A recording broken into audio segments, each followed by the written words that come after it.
buscar una rentabilidad y un valor económico a las cosas. Y en este caso vamos a hablar de la basura.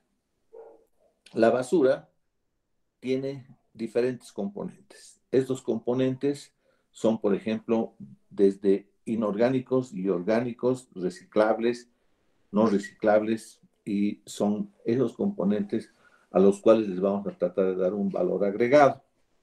¿Cuáles son los valores agregados que se le pueden dar? O sea, para poder llegar a hablar de microbiología y basura, tenemos que necesariamente llegar a hacer una separación de los componentes.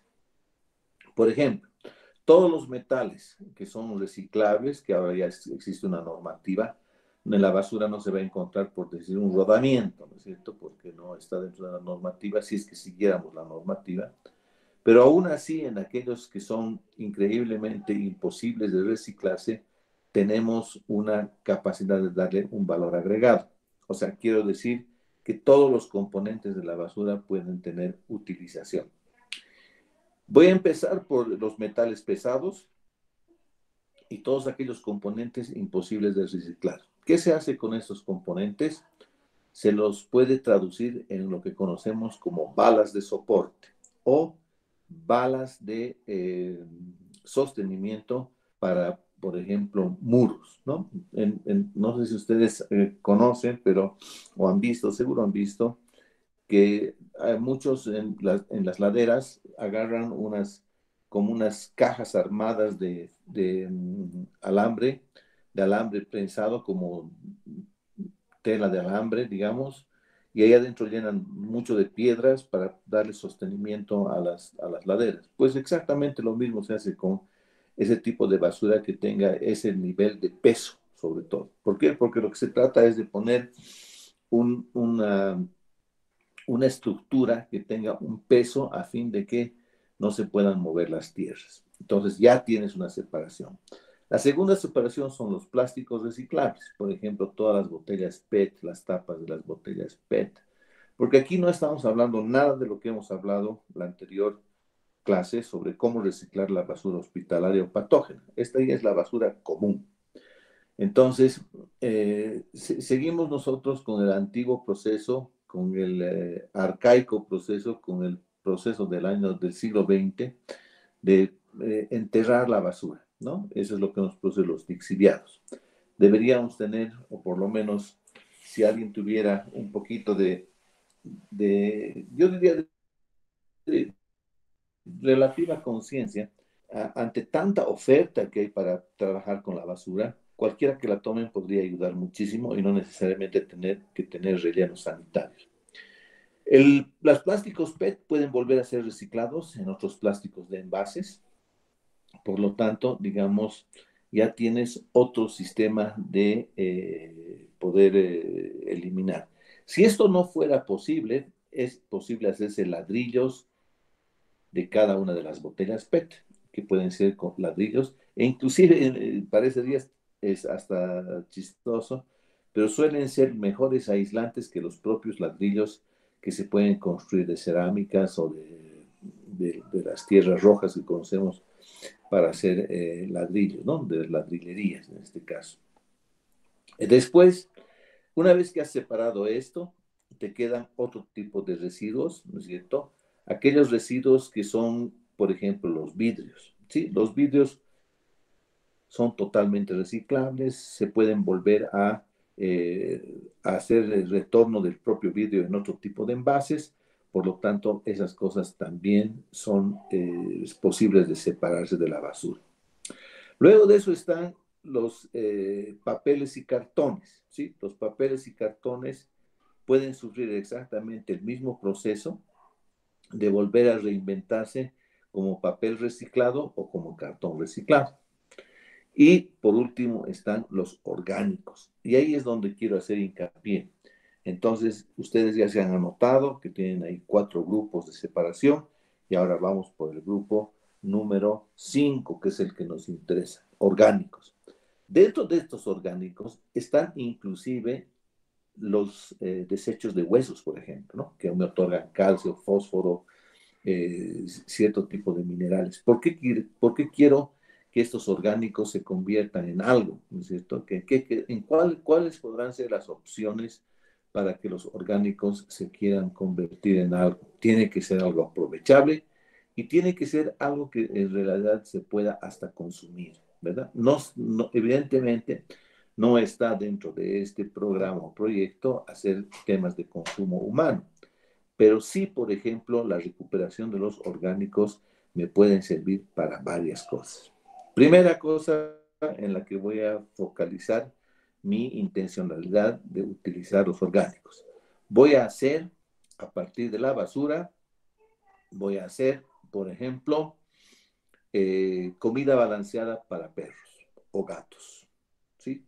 Que puede ser posible hacer, inclusive hasta para pollos, diría yo, ¿no? Pero se piensa que el pollo necesita mucho más grano de fibra que los perros y los gatitos. Entonces, los orgánicos, escuchen bien lo que voy a hacer. Este es el proceso que me estoy imaginando para que ustedes hagan el protocolo en su cuaderno. Agarro, una vez que he retirado todos los materiales que he mencionado de los 4 grupos anteriores, tomo todo lo orgánico, selecciono todo lo orgánico, ¿sí? Vamos a decir, por ejemplo, ¿qué cosas tenemos en lo orgánico que se desechan? Tenemos en los mercados, es impresionante, si ustedes van a Rodríguez a las 4 de la mañana, por decir una cosa, la cantidad de chalas de choclo, plátano que se les ha pasado, cítricos, desperdicios de los pescados, etcétera. Todo eso para nosotros es orgánico y es utilizable. Bueno, si se hace el proceso adecuado de recuperar estas cosas a tiempo, vale decir, en la madrugada del día anterior de la venta, nosotros podemos darle un uso. ¿Cuál será este? Pues miren ustedes, podemos homogenizar todo lo orgánico. ¿Qué quiere decir homogenizar? Es decir, vamos a triturar absolutamente todo lo orgánico y lo vamos a convertir en una pasta.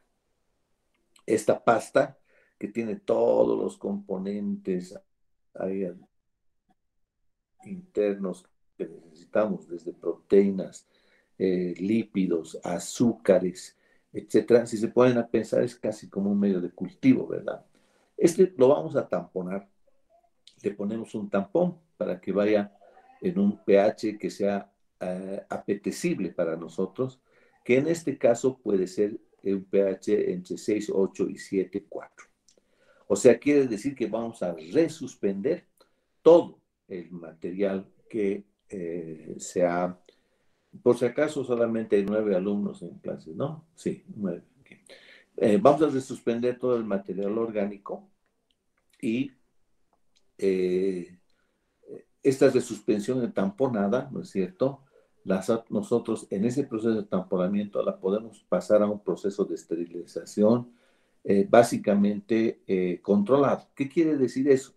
Que vamos a elevar las temperaturas para no hidrolizar proteínas, ni lípidos, ni azúcares de forma constante, o sea, de forma constante subiendo la temperatura hasta un grado de 110 grados centígrados para que por un espacio de más de 20 minutos o 25 minutos se pueda convertir en una masa estéril, pero sin que pierda sus propiedades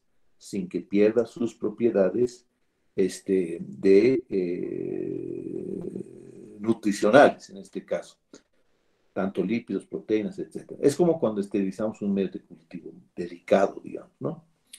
Como hemos retamponado, hemos suspendido, etcétera, ahora le podemos dar una utilidad. ¿Qué hacemos? Entonces utilizamos un bioreactor. ¿Para qué el bioreactor?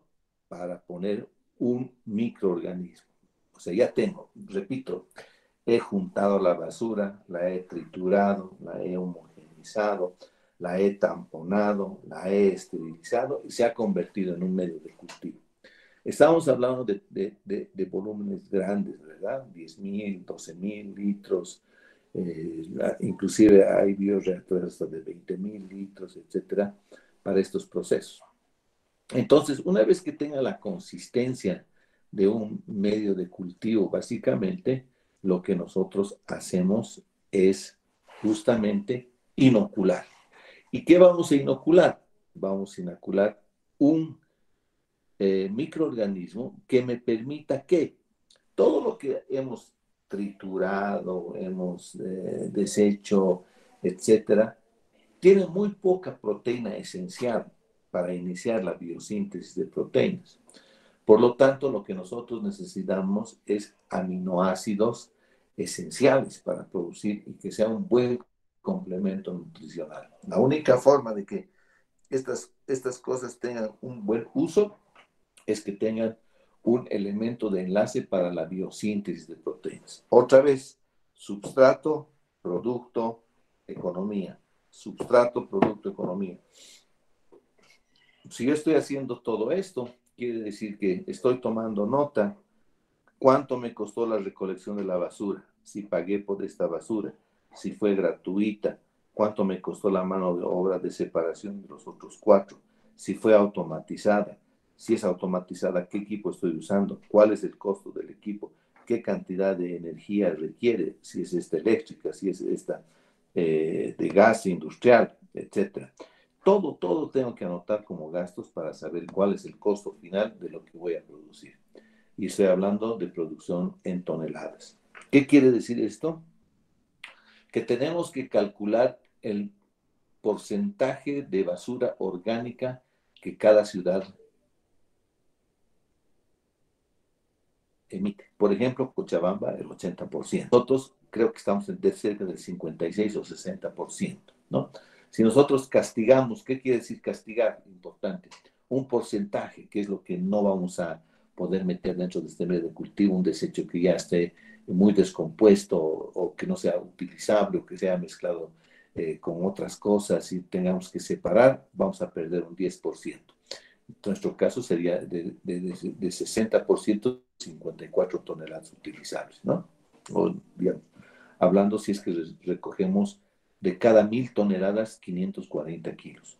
Y estoy hablando de 1.000 toneladas que son más o menos 960 kilos o algo así, eh, que se deben recolectar porque en una determinada zona, si ustedes se ponen a pensar, en la producción no son tan pocos kilos, ¿no es cierto? Vienen a ser cerca de, si mal no recuerdo, son 14 subalcaldías, entre 14 y 15 toneladas día de basura se recupera. Pero para nuestro proyecto es más que rentable que digamos con 2 o 3 zonas que tengan estos 60% de orgánicos, en 900 kilos o en 1.000 kilos son 600 kilos de producto que estamos queriendo transformar. Entonces, una vez que he hecho todo este proceso, busco qué microorganismo es posible que me haga este proceso. Y tengo varios, inclusive desde las Escherichia colis de clasificación 1, 2, 3, que no son fecales, las puedo usar. Escherichia coli K12 puedo usar Saccharomyces cerevisiae también, puedo usar Scalbergensis o cualquier otro tipo de Saccharomyces, siempre cuidando de la pureza del microorganismo en el inóculo, ¿no? Porque como es un medio enriquecidísimo, ¿se imaginan ustedes? Había carne, había papa, había tomate, había hueso, había esto, lo otro. Básicamente todos los componentes nutricionales están ahí. Entonces, con cualquier microorganismo se nos puede contaminar. Y la velocidad de crecimiento es importante. Para eso hacemos nosotros las curvas de crecimiento, ¿verdad? Entonces, si tengo una bacteria en vez de una levadura, la levadura crece más despacio, por lo tanto no me interesa que se contamine con un microorganismo de más rápido crecimiento. Eso es importante. Entonces, si es en mi concepto, pienso que debería ser Saccharomyces cerevisiae, porque es mucho más fácil de aislar, hay de disponibilidad en el medio, es una levadura muy bien manejada en los cultivos, etcétera. Se la puede inclusive convertir en pasta para poder guardarla en un refrigerador, para poder tener inóculos constantes. O sea, es muy fácilmente manejable, ¿no? Entonces, para esa cantidad de kilos que estoy hablando, 600 kilos día, ¿no es cierto? Eso puede transformarse en 600 kilos de producto consumible, ¿verdad? Entonces, este inóculo hacemos que se homogenice en la repartición para que empiece a desarrollar y de acuerdo a nuestro proyecto piloto que hemos hecho, en chiquito, lo que podríamos hacer es con 60 gramos de basura, con el inóculo de 10 a las 5 levaduras por cada mililitro, en las condiciones que el bioreactor va a estar. Hacemos el cálculo y decimos, en 3 días yo produzco el medio de cultivo. Entonces, una vez que has saturado el medio de cultivo, lo que hacemos es tener que romper la levadura, ¿verdad? No necesitamos microorganismos vivos, porque además para el consumo de los, en este caso, felinos domésticos y en el caso de los caninos domésticos, la expectativa es justamente que no se les puede administrar ningún microorganismo vivo tampoco, aunque sea una Saccharomyces cerevisiae. Entonces, tenemos que romper esto. Las formas de romper las Saccharomyces son variadas.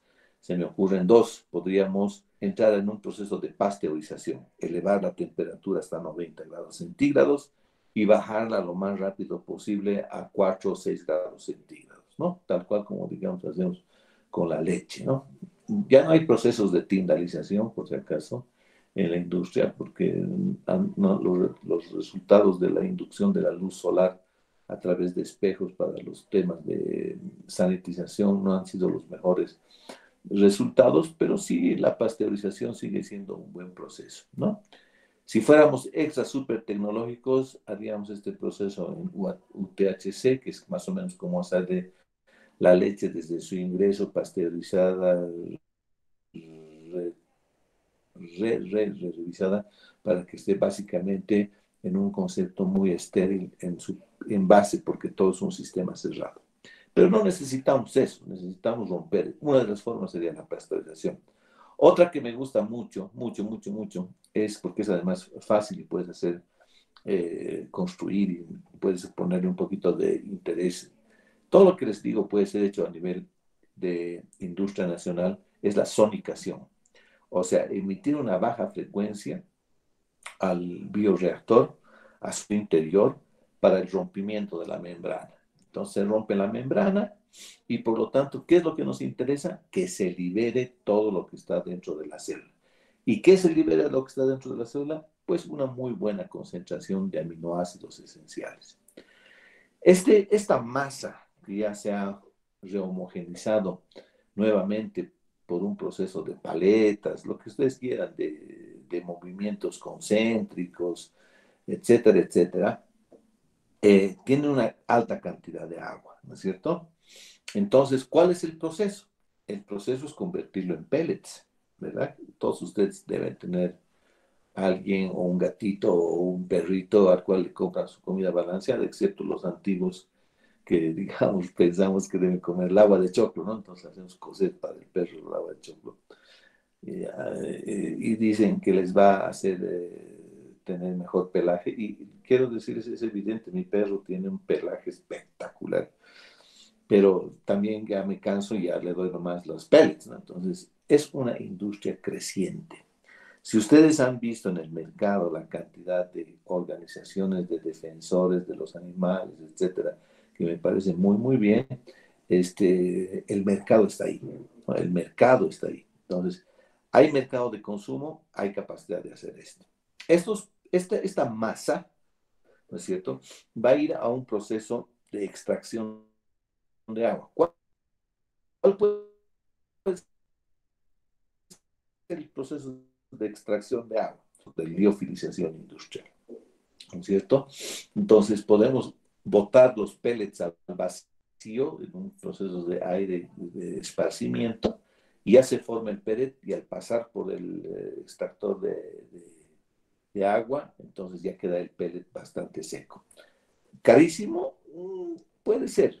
Otra forma más artesanal, hornos.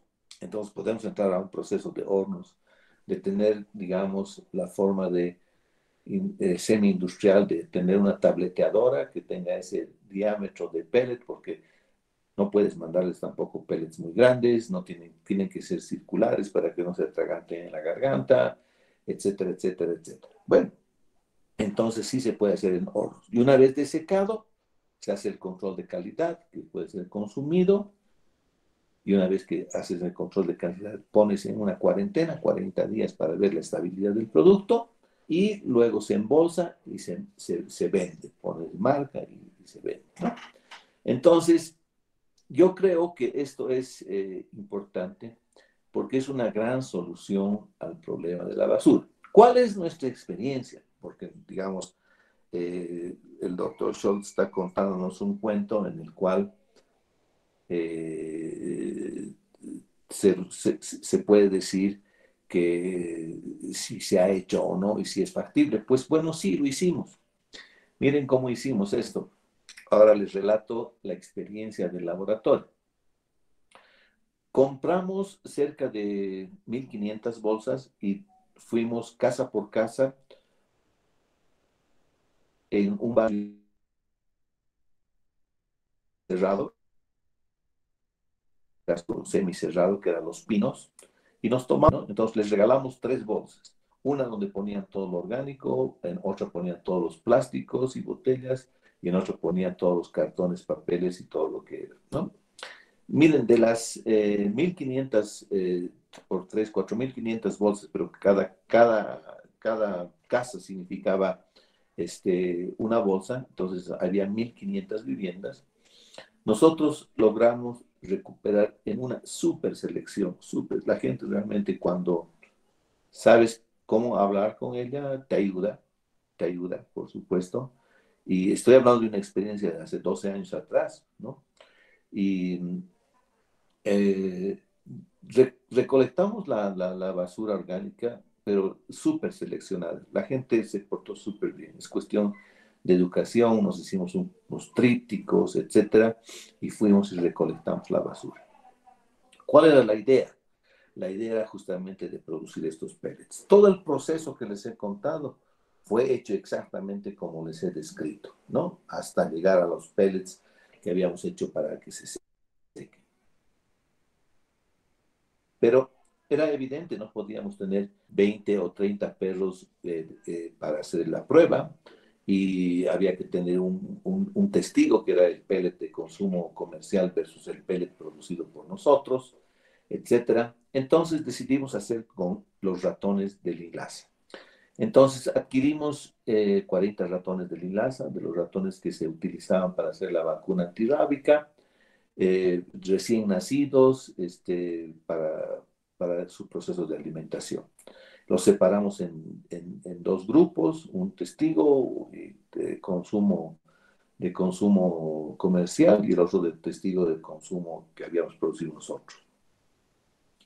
Y entonces había que definir si la cantidad de nutrientes que tenía nuestro producto era lo suficientemente bueno. ¿Cuál era el segundo paso una vez que se había hecho el experimento en los ratones? Era ir al INLAS, al departamento de nutrición, para que nos hagan un análisis de cuánta proteína tenía, cuánta grasa tenía, cuánto azúcar tenía, qué minerales había contenido el producto. Pero no estábamos todavía en ese proceso. Por lo tanto, durante 2 semanas suministramos los medicamentos, suministramos los pellets de consumo a los 2 grupos, ¿no? El comercial, y los medíamos por peso, o sea, hemos sumado el peso total de los ratones con el producto comercial versus el peso total de los ratones que estaban con nuestro producto. Nos pareció súper interesante porque de pronto nuestros ratones a los 10 días tenían como 15% más de peso que los otros ratones. Y al terminar la experimentación tenías unos super ratones en un lado y unos ratones normales en el otro. Y era un proceso de nutrición exclusivamente, ¿no?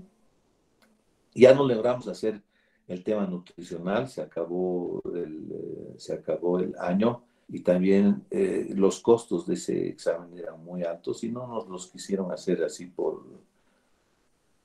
por un tema netamente académico, ¿no? Pese a que, digamos, le hubiera interesado al INLASA, ¿no es cierto? Porque en ese momento hacían miles de ratones para este tema, tener un producto mucho más barato, es un poco la falta de visión de las cosas. Eso es un problema muy serio, la visión. O sea, la gente no tiene capacidad de soñar en este país últimamente, o no sé si últimamente o antes, pero estamos enmarcados en cosas muy, no sé, o sea, eh, estamos en un proceso del mínimo esfuerzo para poder pasar al otro lado del río, y eso no me parece bien.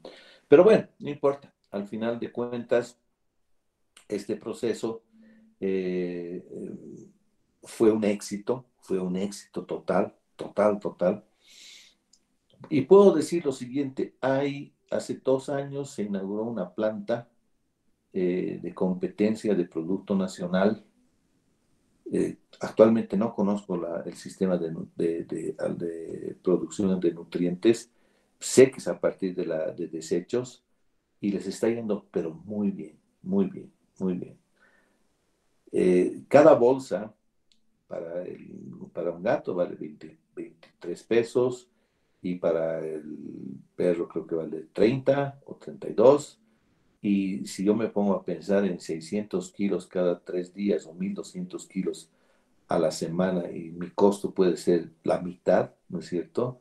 A partir de esto, estoy hablando de una empresa que puede ser muy, muy fructífera, competitiva, exportable.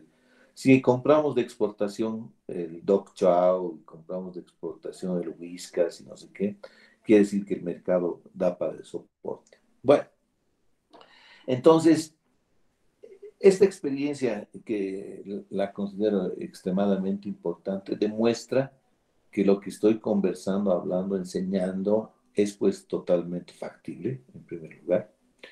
Y en segundo lugar, es una gran solución social, ¿no es cierto? ¿Por qué? Porque nadie quiere el botadero cerca de su barrio, nadie quiere esto. Entonces, bueno, no sé.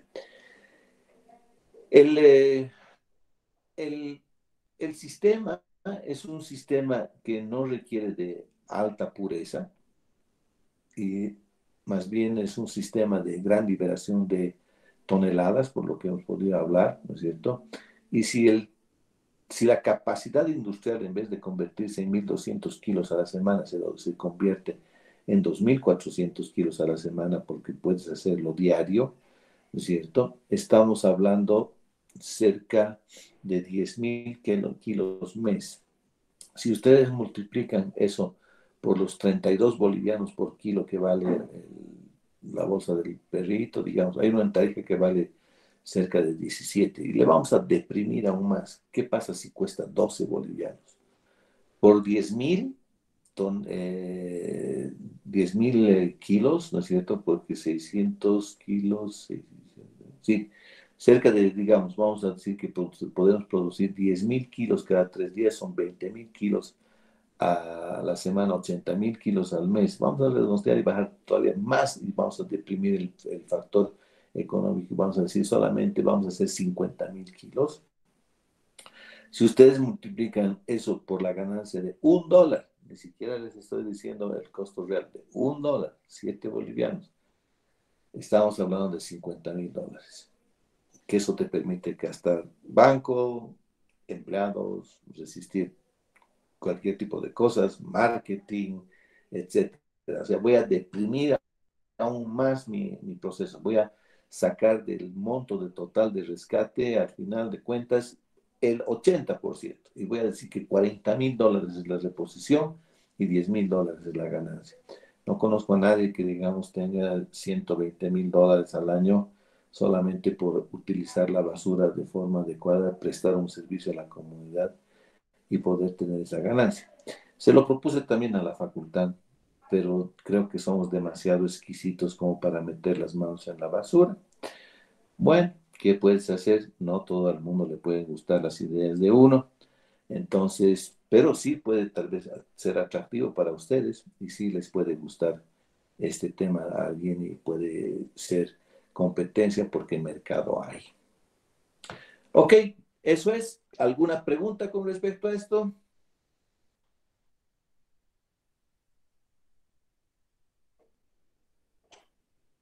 Bien, Doctor, yo la tengo tarea será una pregunta. entonces, sí, dime.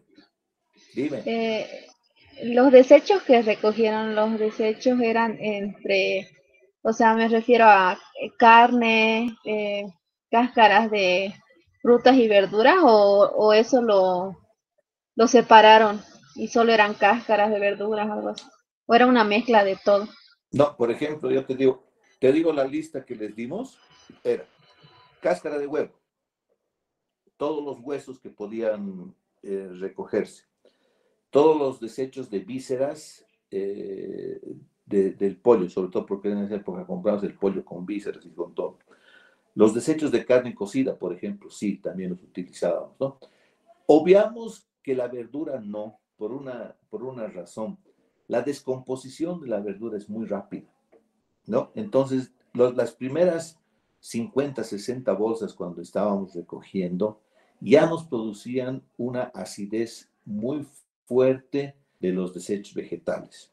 Entonces, habíamos visto que todo lo que podía ser motivo de rancidez, aldehídización en este caso, o en este caso etanolización, que produzca etanol, ¿no es cierto? Porque ahí también obviamos, Gabriela, todo lo que eran los cítricos, por ejemplo, ¿no? O sea, todos aquellos de fermentación y de degradación rápida, porque los cítricos fermentan muy, muy rápido. Si ustedes hacen un jugo de naranja en la mañana, a la noche ya está picado, como decimos, ¿no? Entonces, en eso tienes toda la razón. Hay que saber escoger la basura. Hay que saber escoger la basura para tener el producto que se necesita, ¿no? Es correcta la pregunta. Está bien, doctor, gracias. Bien, entonces lo que quieren que me hagan para mañana es un flujograma y me lo van a mandar a mi correo, por favor, el flujograma, digamos, de la separación, la recolección y el proceso que les he descrito para ver cómo llegamos hasta el producto final. Entonces van a investigar si quieren adicionar alguna cosa a la que yo les haya dicho, si no es biofilización, si no es desecación, qué otras opciones hay, si no es un fermentador o si no es un bioreactor, es un fermentador, qué opciones tengo. Esas cosas me gustaría saber para ver que estuvieron entendiendo a lo que quiero llegar. Lo pueden mandar mañana, a cualquier día, esta noche, mañana, durante el día. Y mañana veríamos básicamente unos 30 minutos de qué va a tratar el examen. Pero les voy adelantando por si acaso existe esta eventualidad. Uno es el tema de la lixiviación. A mí me interesa muchísimo que la lixiviación de metales, ay, yo me he olvidado la página, ahora la voy a buscar. De la lixiviación de metales es importante, es muy importante, ¿no? Y tenemos ahí un poco más allá que la lixiviación, yo creo que deben tener la claridad suficiente para saber el factor económico en minería, ¿ya? Eso es bien importante, que lo hablamos del oro y demás. Después, es muy importante los desechos patógenos que hemos hablado, ¿sí? O sea, ese proceso, esa separación, me parece muy importante. Eso es algo que quisiera que, más allá de que del examen, como siempre les digo, ¿qué me interesa? Que la gente aprenda. ¿Y que para qué? Para que lo aplique, ¿no es cierto? O sea, siempre he pensado, voy a seguir pensando así, para mí la nota es efímera, no describe exactamente lo que uno sabe y al final de cuentas es un mero trámite para mí. Pero como hay que hacerlo, lo vamos a hacer, por supuesto. Pero ese tema de la basura me parece, de la basura patológica, me parece muy, muy bueno, muy bueno. Hay que continuar. Además, no solamente eso, yo quisiera proponerles que la presentación esta se la hagan llegar al doctor Joel Jiménez como un aporte de la materia de optativa e industria para que él la pueda replicar en la página de las optativas, lo que quiera. Realmente considero que ese trabajo debería publicarse, digamos, ¿no?